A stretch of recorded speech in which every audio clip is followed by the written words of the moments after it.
Cashflow Diary Podcast, episode 413. Welcome to yet another exciting episode of the Cashflow Diary Podcast, the podcast that teaches you insider tips, tactics, and strategies for creating leverage streams of cash flow into your life. Learn from top-performing entrepreneurs, business owners, investors, and thought leaders from across the globe as they share their secrets to success. Like what you learn on this and other Cashflow Diary podcast episodes? Go to learninvestingnow.com and sign up to receive powerful tips and information that will help you succeed as an entrepreneur and investor. Now, here's your host, investor, entrepreneur, business owner, educator, speaker, author, and master facilitator of Robert Kiyosaki's cash flow game, Jay Massey. All right, ladies and gentlemen, welcome to another episode of the Cashflow Diary Podcast. I'm your host, Jay Massey, and I'm glad that you're here today because I know this about you. I know that you have said things to me and to yourself and to your friends like, I would totally crush my business if I just had the money. I would go out there and change the world if my business could grow. But I can't find the money that I need to make it happen. Well, here's what's interesting, is that there's more ways than one to skin that proverbial money cat. And I have with me today a gentleman who I believe is going to open your eyes, as well as mine, to a completely new way of attracting more capital and, more importantly, making your company go public. You're like, what? My company? Yes, your company. I know you're thinking, Jay, how much is that going to cost? Well, you're going to be surprised at the answer, because I have with me today none other than Clark Nichols. He has helped, now listen, 45 companies go public in his decades of service to the entrepreneur. You got to understand, he says it all comes down to a simple business plan. I know you're interested. I know you want to know where to find the money and how to get it done. So break out that pad, that pen, whatever you're using to take notes, and let's listen to Clark Nichols. Clark, you there? Yes, sir. Thanks for taking the time to be here today. Delighted to be with you, Jay. So this being your first time here, what I got to do is I got to ask you the same question I tend to ask everybody the first time that they're here. Are you ready? Yes, sir. All right. So I tend to look at today's entrepreneurs a lot like yesterday's superheroes. Batman, Robin, Wonder Woman, Superman, etc. And I think entrepreneurs and superheroes have a ton of things in common. Chief among them is that a superhero and entrepreneur, we can occasionally imagine ourselves flying around town with capes and tights and saving our customers and doing all kinds of interesting things. Also, like a superhero, an entrepreneur has a beginning. So if you think about Spider-Man for a moment, well, there was a time where he was just a college kid, going to school, getting good grades, and taking some photos to try to make ends meet. Then one day he gets bit by a spider, and he's got a newfound ability that he gets to go out and choose to use for good or for evil. So my question to you is as follows. Before all of the publishing of books, before helping companies go public, before doing all the things that people know you for now, before all of that, what we want to know is, who is Clark Nichols? Taught school for 2 years. Okay. And I couldn't handle it. Got it. I thought I was a good school teacher, and the students thought I was good, but I was just dying inside. And from what I had no idea, just being a street kid who managed to get through college. And I wound up on a national lecture tour teaching Peter Drucker's Principles of Management in Business. Now, anybody that's as old as I am, I could spend 2 hours on my background, but that's not of the greatest interest to your people, to your clients. What I want to talk to them about is how I got into what I'm into now. I wound up from that doing mining operations in Brazil. Had offices in New York and was very, very successful. Then when I was in my mid-30s, in a matter of 6 months, I lost $6.4 million. In 6 months? Yep. Awesome. Yeah. You didn't want to spread that out, huh? There was a time when well, here's another thing, too, is, as you know from entrepreneurs, you cannot be afraid of failure. Right. And I thought my wife would be very depressed. She just says, you'll be back on your feet in a matter of a couple of months. What happened was, Jay, an attorney who did not know I was broke, asked me to take over a public company, a mining company, but it was a gold scam where the board of directors were selling stock out of the trunk of their car for a nickel a share. Wow. He was afraid he'd lose his law license of course, these guys are going to go to jail. But he knew that I knew something about mining because of my work in Brazil. He made me a 6-figure offer if I could somehow figure out how to clean up the mess. Well, I needed to do something to make money, so of course. And I knew nothing about public companies. I had no mentor. I had to figure it out myself like most entrepreneurs do. I turned the board of directors into the Minnesota Securities Division for being too stupid to know any better. They'd never had anybody else turn themselves in for that kind of illegal activity. So they said they can never be involved in a public company again, and they, of course, had to resign. But I had to, the company would have to pay back everybody who wanted their money back within 30 days. Wow. I went to Canada, where it was based on one little gold claim, the whole company, and through a bit of magic acquired 2,000 acres of mining claims. Wow. In one day. Another story, but the stock then went to 65 cents a share in 30 days. I continued working the company. In 1 year, it was trading for $13.50 a share with high trading volume. And at that point, my contracts with the company and the attorneys were up. I received a lot more money, of course, because I had stock in the company. But after that, of course, I became very popular with other companies that were having problems with public companies. And so I worked as a consultant for a number of years until I figured out that there was the cost benefit of what I was doing would be easier taking companies public from scratch. And that's what I've been doing now for the last 30 years. Interesting. Now, you started this in mining. I'm going to assume that this isn't restricted to that industry. Oh, heavens no. Currently, I've got a hospital corporation. I have a water bottle company.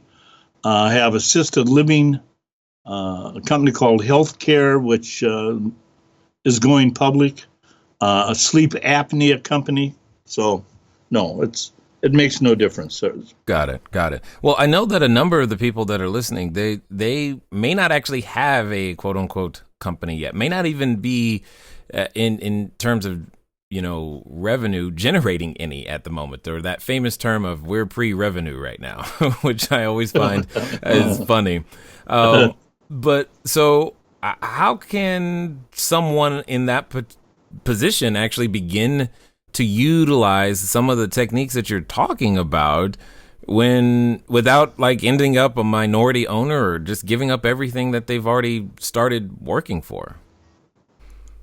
I don't have to worry about it. Well, incidentally, as far as people that have a full-time job and thinking about the next step, yes, is what you're doing part-time starts making more money than full-time, then quit your other job. Got it. Anyway, let me give you a good example. There was a company in Oregon that wanted to build assisted living facilities. This is about 20 years ago. That would house 40 patients. A very, very unique architectural design. And they called and said, can you help us raise $2 million to build this facility? I said, I have no idea how to do that. And they said, yes, but there's other companies that you've done this for. I said, no, not like this. I can't raise it for one. That's just a real estate project. I need a public company. Your business plan is too small. They flew me out to Oregon so I could take a look at one that was almost like the one they wanted to build. So I sat down and said, listen, you have no money. You have the architectural plans, and that is the extent of your business plan. The next step that we have to do is work on your business plan. So I have one question to ask you. Can you build 1,000 of these if we got you the money? Oh, wow. And they said, well, what do you mean 1,000? I said, all over the United States, is there enough room? Can you show demographically that there's enough room for 1,000 of these facilities? They said, well, yes. I said, well, good. That's your business plan. Now, you want to raise $2 million for your model? I can do that. Nice. And I'll show you exactly how to do it. Well, that's interesting. So basically what you're saying in that situation is one of the challenges to raising capital could simply be that we're thinking too small? Exactly. If you're a public company, as soon as people can see the horizon, they can see where it ends, that is where your company's growth stops. And that's when they stop investing or start selling off their stock and go to something else. When you see the stock prices that are quoted, and if you're going to Fox Business or any of the other, or Bloomberg, well, here, let's use Trump when he gets elected. Immediately, within 24 hours, the stock market started to soar. Something like within a couple of months, it's up like 20%, with nothing changing in government. People buy that stock based on what they think the future holds for it. So if they think that if you're going to lower corporate taxes, that the company is going to have more cash to build and expand, now they start buying stock. If we were to suddenly say we're going to tax 90% of all business income, small business, 90%, everything would crash, right? Because they know that there's a big cloud on the horizon and these companies aren't going to make any money. Everybody put their cash in the mattress. I see. So when it comes to the ability to raise capital, I mean, if I'm raising capital, let's take your example, suddenly for 1,000 locations, that's a completely different business than maybe we were imagining at the beginning. And that requires a completely different skill set than the entrepreneur we might have. The skill set for the entrepreneur that starts, when I say that I've never had a failure, Jay, is I have very low standards. Okay. They're going to survive for about 2 years. I see. Now, in the case of that assisted living facility, and they did indeed build the one and things look great, after a couple of years, the Peter principle kicks in. And they're going to outgrow their ability to run a very large, growing public company. And it always happens. But the good news is that if they're successful in that 2 years, somebody else is going to buy them out. I see. It's tax-free on a stock-for-stock exchange basis. In other words, a bigger public company. Oh. Let me give you an example. It's a gentleman that I've talked to a couple of days ago out of Arizona, which I believe I will be taking public. He has a very unique business plan, but he's selling bottled water. Well, you can't compete in a bottled water against Coca-Cola and everybody else in the world that's in that particular market. But he has a niche that nobody has touched. And it was very, very unique. Mm-hmm. But I said, you're not going to last more than a couple of years. So why is that? I said, as soon as you start making the profits and doing what your business plan states, they're going to come and buy you out, and you will not be you cannot afford not to sell. Right. So you'll be going off to the next one. Let me give you. Can I give you another example? Yeah. Go ahead. Sleep apnea company in Albuquerque, New Mexico. A little strip mall, one bed laboratory where people come in and test their sleep. We decided it was going to take a couple of years without getting into all the technical reasons, to actually take them public, but in the meantime stayed as a consultant. They went from having a gross of about $400,000 a year in 2 years to about $6 million. Wow. And their EBITDA, their profit is about $680,000 a year. And we are now getting ready this year. We were going to take them public, and this thing was going to $10 a share. Somebody has already come to buy them out. Yeah. Okay. Got it. Now, the original people that helped fund him, we all have stock in that company. Right. So when he sells it, we still get our proportional share. And the gross, it's in the millions, so everybody's happy. Well, of course. So when it comes to going through this process, the getting the company public, having the bigger idea, I mean, traditional thought would be that this is either it's too time consuming, it's too complicated, or it costs too much money. What don't we know that that makes this suddenly possible for the small guy? All right, everybody. Thanks for listening, and I'm glad that you are enjoying what you are hearing thus far. But here's one of the things that's really important.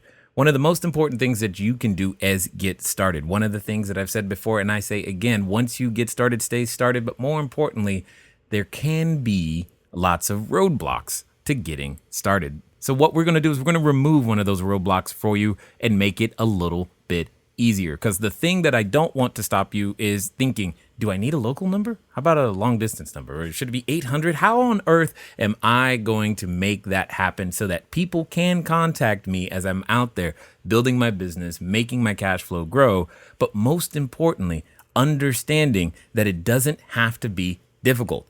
Many of you may know, but if you don't, there's a company out there by the name of Grasshopper. And what I want you to do is I want you to go over to trygrasshopper.com/cashflow diary. Grasshopper is the entrepreneur's phone system. It works like a traditional phone system, but requires no hardware to purchase, no software to install. It's just a number that flat works. So if you are out there building that distributed workforce across many different locations, it's a way for you to still go out there and make your number be unified, simple, easy to use, something we've been using for quite some time. So again, go over to trygrasshopper.com/cashflow diary. Now, let's get back to the rest of the story. I cannot take public every company that wants to go public. If there's a guy who's has a felony, he can't go public. The SEC will not allow him to sit on the board. If as long as that business plan is strong enough and the people have their history displays the ability to manage that business plan, then we can do it. Now, when it starts out, it takes about from scratch, Jay, it takes about 5 months, 4 to 5 months, to get your approval and your trading symbol from the government. Now, I'll give another example. The little hospital corporation. They had figured out how to take a surgical center, turn it into a hospital, and using the example of their business plan, a company surgical center that made $5 million a year would automatically be make $15 million a year if they were turned into a hospital, simply because reimbursement from the government for health care is different from a surgical center to a hospital. Huh. Now, they had no money. That seems to be a common theme. Yeah, if you're starting from the bottom up, if a guy's already making a couple of million, he's not going to talk to me.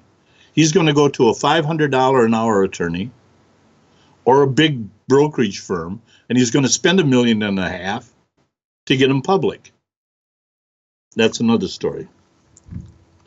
Getting back to our hospital corporation.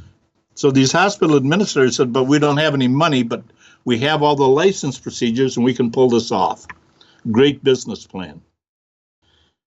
It's going to cost them $50,000 to get to the point to where they are a publicly traded company. In other words, they can go out and start selling stock. Now, in that 4-month period, it's going to cost $50,000. The guy went to his bank, he got a second mortgage on his house, put the $50,000 in the account that they opened. They got traded, sold 2 million shares at 10 cents a share. Now they've got $200,000. And the loan that he had given the company of $50,000, he takes back and paid back the bank. Now they have administrative fees of $150,000, and they haven't started yet. Okay? So how much did it cost him to go public, Jay? It sounds like he got paid to go public.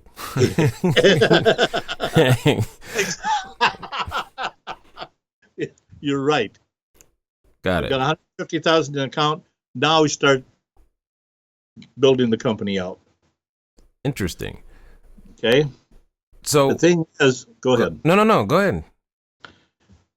The key, of course, is being able to pull off that kind of a business plan. When I sit down with the companies, and it takes me about 3 hours to go from A to Z. Mm-hmm. But everything can be independently verified before they take one step forward to go public.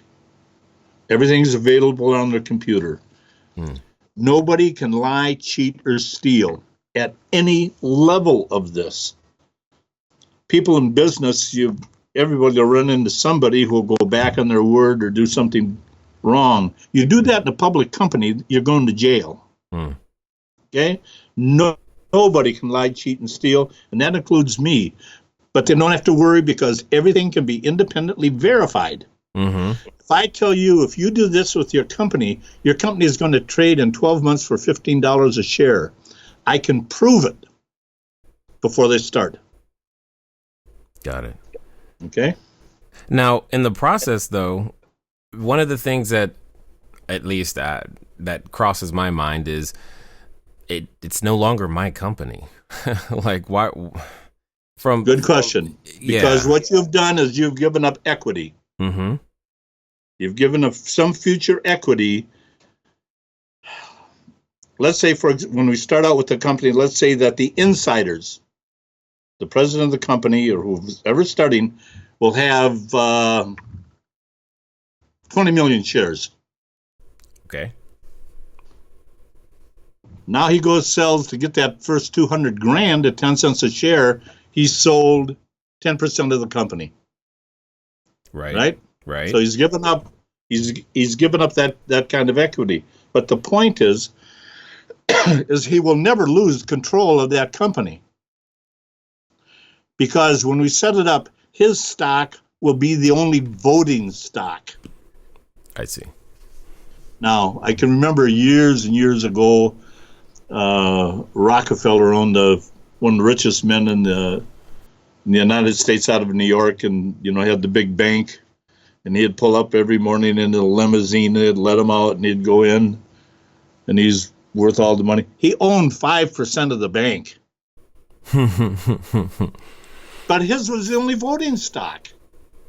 If he wanted to vote himself $50 million a year salary, that's the way it was going to be. And you look at Bezos and Amazon. Mm-hmm. It's the same thing. They're down I don't know what he is. He's down somewhere around 10 or 12%. He's one of the richest men in the world. It's control. Got That's it. all you're looking at. You build it out in control. If, for example, let's use our hospital corporation. It's going to cost about $10 or $15 million to do their business plan. If they bring in a partner, that partner may say, well, I want 51%. Well, he can have 51% if he wants, but he doesn't have voting control. Got it. Okay? Got it. We can talk about going for millions and how you get that money, but well, actually, what I'm thinking about at this particular moment is everything that you're talking about requires. I mean, it seems like you have to be going for like 7 and 8 and 9-figure numbers in order to make it work. What's like the smallest business plan or outlook that where this would work? Let's use this little bottled water company. Okay. Because we talked about the other day, and I've talked about how his business plan would have to be expanded. Based on what he has right now, it's only going to make a couple $100,000 a year. But that is enough to be a public company. As long as you make a profit, you're never going out of business. And when you take that money in and you're selling stock, you never have to pay that money back. Now, if all you ever made was $200,000 a year, you're not going to have a lot of fun. No. Okay, but for his start, it's going to work, because if that model works for $200,000 to make $200,000 a year, then that next year he can easily make $2 million, and from that point it'll just build. I see. Remember we talked about this sleep apnea. Yes. They're only making a couple $100,000 a year. I see. A couple of years ago. Now, 2 years later, they're making almost $700,000 profit. Got it. Is that enough to go public 2 years ago when he was making nothing? Of course. Everything that you do with that business plan is the same thing that the preacher will tell you when you go to church. We're going to sell the hope and promise of the future. Okay? Got it. So what you get? Everything seems to hinge, because you've said it a couple of times, that it comes down to the business plan. The business plan has to be strong. What does that like actually mean? How is one to know that this is a business plan that will work, or it's strong, as a phrase that you like to say? We help them with that, because so often that we have these great ideas like that assisted living plan, where, well, we've got a unique model, but we don't know how to build it out. We go ahead and do the demographics. Nichols and Associates has enough people with the experience in this to take a look at nationally how big we can take this and how far we can take it. We look at people's inventions that they say, well, we have this invention, we want to take it public. We look at it and say, nah, it's not going anywhere, because here is what your competition's doing. And they aren't making any money right now or enough to support what you envision. So we really can't take you public. Sometimes they come up with something like, again, assisted living is, well, this is all we need. No, you have a project that could put 1,000 of these things and make it work. They'd never thought of that. Right. We have to, because when we take a company public, we do all the work, all the paperwork, the attorneys, CPAs, everything. What's put in front of the client is, here's what we're going to send to the Security and Exchange Commission. You go ahead and review it and send it off to the attorney. He's going to forward it to the Security and Exchange Commission. We do all the paperwork. We set up how the business is going to be structured, everything. But nothing is done, of course, that the client does not approve. Mm-hmm. Got it. Okay. There just seems to be that seems to be a lot to do in that, and never having heard of doing it this particular way is probably, I would assume, a unique challenge. So what would you say are some of the things that prevent entrepreneurs from actually pursuing or considering this? Because the main thing I keep hearing you say is that we as entrepreneurs are thinking too small, and if we just knew that we had other resources, we would. But other than, our, we'll say, limited thinking, what would be the thing that you have found that prevents more of us from trying to serve more people with our great ideas? You just said it, limited thinking. People are afraid of failure. And that's one thing that the entrepreneur has to devoid himself. I mean, what's the old sort of Walt Disney? Walt Disney had 15 bankruptcies before he drew a mouse. Right. Well, hey. Okay. The point is, you cannot be afraid to fail. But the beautiful part of this is that if you're a public company, when you are selling that stock, you're giving somebody a piece of paper, 8 by 11, that transfer agent print it up, and you get the cash. You don't have to pay it back. Yeah. Don't lie, cheat, or steal. Do it honestly. If you say that if I take this money, this is what I'm going to do with it to help that company grow, and you have no debt. Got it. I don't know. No, I get it. And I hear it. So, all right, this makes sense. Now, for those entrepreneurs that are listening that might be like, I think this could make sense for me, or they want to find out more about the strategies that you're referring to, what's going to be the best way for them to follow up or find out more about what you guys have going on over there? Just go to clarknichols.com and pick up the phone. Got it. Now, as we wind down here, I have a question for you, because I think your answer is going to be interesting. There's a number of people who are listening who, well, let's just say they're standing in front of the superhero outfit store.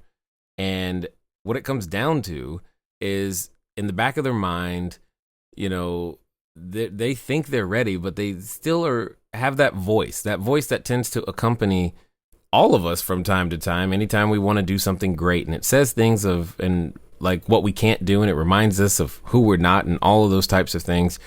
But, hey, this time, Clark, they're actually going to do it. They're going to move forward. Now, my question to you is as follows. Let's pretend that they're going to move forward and do so in the next 24 to 48 hours. What would you suggest that they do? Call me and tell me what their plan is. Then I'm going to ask them questions about what their background is that makes them think they can execute it. If both of those things work out, I'll show them how we're going to start getting the money and how we go forward. Wow. That's strong. That's it. I like it. I like it 100%. Well, I definitely appreciate what you're doing for entrepreneurs, because, again, when you can remove those roadblocks, and capital being one of them, lots of great things come to the economy and tends to help lots and lots of people. So, and I definitely appreciate you taking the time to share your knowledge, your insight, as well as your wisdom here with us today at the Cashflow Diary. Jay Massey, you've got a great podcast. Great podcast. Look forward to next time. Maybe we can do something on public relations. Sounds great. All right, ladies and gentlemen, you know what time it is. It's time for you to move at the speed of instruction. What does that mean? That means go over to clarknichols.com, because you've been looking for the money. And hey, you just learned from someone who can find it. Ladies and gentlemen, it's been fun talking to you guys today. I look forward to talking to you again soon. Until next time.